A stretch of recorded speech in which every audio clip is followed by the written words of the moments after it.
conversar aqui com você. O que você faria se você tivesse 35 anos de idade, fosse bem sucedida, casada, com o amor da sua vida, sonhando em ser mãe, e aí você engravida do seu primeiro filho, que você e seu esposo fizeram um tratamento para isso, e aí você engravida do seu primeiro filho, você está super feliz, a sua vida perfeita, maravilhosa, e aí um belo dia você tá andando de carro, você e o seu bebê na sua barriga, e um motorista bêbado te atropela. E aí você perde seu bebê, você quase morre, e aí você fica em estágio vegetativo aos 35 anos de idade. E aí você não fala, não come, não mexe, fica acamada, se alimenta por uma GTT, você tá toda contracturada, toda dura, pesando 40 e poucos quilos, só o couro e o osso. Você não tem função nenhuma. Você tá vegetando na cama. E aí você recebe alta do hospital, você vai pra casa.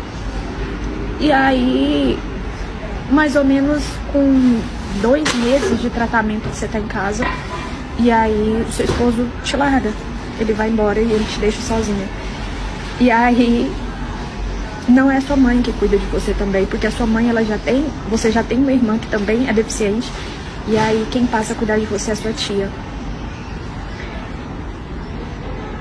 E essa história é uma história real, porque é a história da moça que tá deitada do lado da minha cama.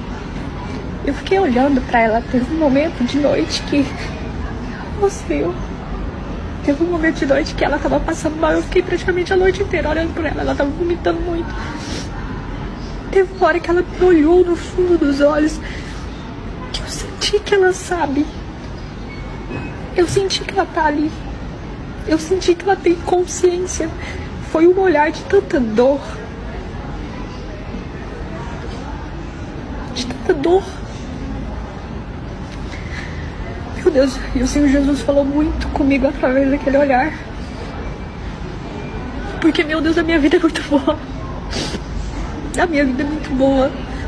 A minha vida é muito boa. A minha vida é muito boa. A minha vida é maravilhosa, independente da situação que eu esteja. Porque, nossa, eu fiquei me perguntando, na hora que ela me olhou daquele jeito, eu fiquei me perguntando assim, gente, será que se isso acontecesse na minha vida, eu ainda continuaria amando a Deus? Será que se isso acontecesse na minha vida, ele ainda continuaria sendo o primordial, o único, a coisa mais importante da minha vida? Será que eu daria conta? Será? Ou será que eu sou um fariseu hipócrita? A gente precisa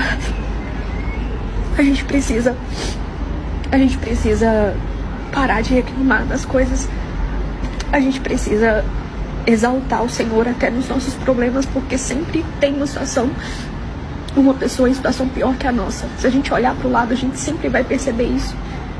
Eu só sei que com essa história, que eu tenho certeza que o Senhor queria falar comigo através disso, porque eu estava aberta e sensível pro falar dele, ele me exortou muito, muito. Eu estou constrangida, envergonhada por ter reclamado alguns dias, por ter murmurado. Eu estou constrangida do tamanho do amor dele por mim, porque o amor do Senhor, ele não muda, independente do que a gente faça. O Senhor ama todo mundo de forma igual. Não tem um que ele ama mais, que ele ama menos. Não é porque você vai na igreja, que você prega, que você procura santidade, que Deus vai te amar mais. Não, ele ama todos os seus filhos de forma igual. O que muda é o nosso amor por ele. É quando a gente passa a amá-lo. Quando a gente passa a amar o Senhor Jesus, Deus, nós mudamos. Não pra merecer o amor dele, mas porque a gente fica tão constrangido com o amor dele que a gente precisa mudar pra não chatear, ou não, ele nunca ficaria chateado, mas pra não levar o Senhor a ficar triste com a gente. É como se a gente ama tanto ele que a gente quisesse agradar o coração dele. É como se a gente amasse tanto ele que a gente quer cada vez que ele fique mais feliz conosco, sabe? É impossível olhar para uma situação dessa e eu pensar, gente, meu Deus, eu não mereço o amor de Jesus, eu preciso Eu preciso agir de forma, eu preciso amá-lo mais. Eu preciso amá-lo mais. Eu ainda amo ele muito pouco. Enfim, reflitam aí também.